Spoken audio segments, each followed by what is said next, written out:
Samantala, ipinahatid na po sa rehabilitation center ang umano'y bangag na lalaking nambulabog naman at nagbantang susunugin pa ang sariling bahay kahapon. Pahirapan po bago nahuli ng mga otoridad ang nagwawalang lalaki na nambato pa ng mga bote sa mga responding bumbero. Balitang hatid ni Emil Sumangil, exclusive. 11:30 ng tanghali dumating ang Quezon City Police District o QCPD at Bureau of Fire Protection o BFP. Ang subject ng responde, ang lalaking ito, nauna naming nakunan sa bintana habang kinukuyakoy pa ang paa. Ikinulong niya ang kanyang sarili sa second floor at nagbantang susunugin ang buong bahay sa di malinaw na dahilan. Maraming posibleng madamay dahil magkakadikit ang mga bahay rito. Ang problema pa, maloko at nananakit ang lalaki.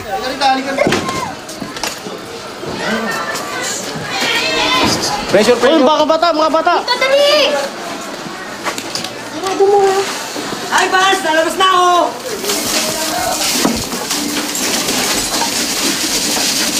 Nagpasya mga bumbero na bombahin ang tubig ang silid dahil nagsisimula na raw magsunog ng kung ano-ano ang lalaki.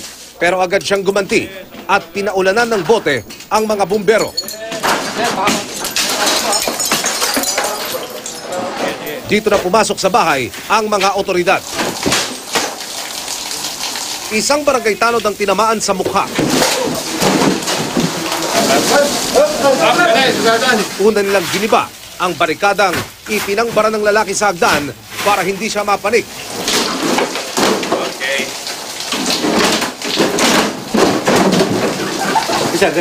Sandaling nanahimik ang sitwasyon sa puntong ito. Nagtutulong-tulong na po sila para masolusyonan ito pong sitwasyon sa Novaliches kung saan isa pong lalaki ang nagtatangkang sunugin ang buong property na ito. At sa mga oras na ito mga kapuso ay patuloy na nasa ikalawang palapag yung tao at ayaw pong bumaba. Maya-maya, nagpakita ang lalaki sa bintana sa second floor tsaka nagsisigaw.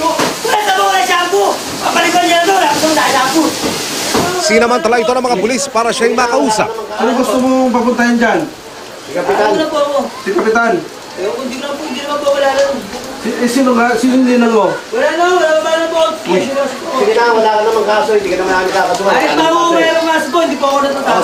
Sige na, ayusin lang natin, pare, kanina pa eh. Humiling siya ng pagkain. Sige, tayo na lang gusto ko.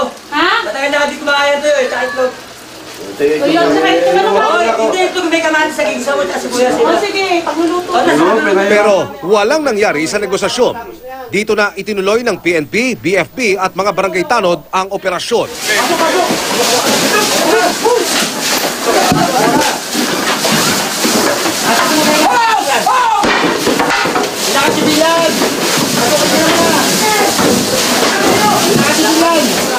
Lumalaban ang lalaki kaya hindi ito naging madali. Maraming tao!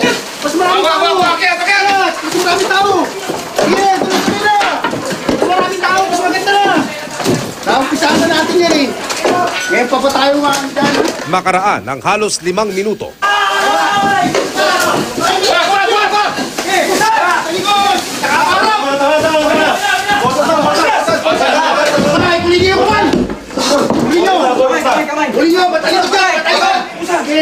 Nakustodiya na ang lalaki. Sabi nila, adik daw to eh, na-rehab na eh. Ang kaya ang ginawa namin, nagsama-sama na kami mga pulis sa barangay ng Gulod, hinuhuli na namin, inakyat namin at binabato kami. Nilito lang namin siya. Yung kabilang side, binobomba namin. And then yung pulis at saka yung barangay, pumasok sa loob. Ayon sa mga otoridad, ang lalaki ay pinahatid na sa kanila ng pamilya nito sa rehabilitation center. Sino na yung mga sinusulog yung mga pera niya? Okay. Yung mga dala ng pera sinusulog sa bintana. Kasi may kurtina kasi yun. Okay. Kaya dito na kagad kami. Emil Sumangil, GMA News.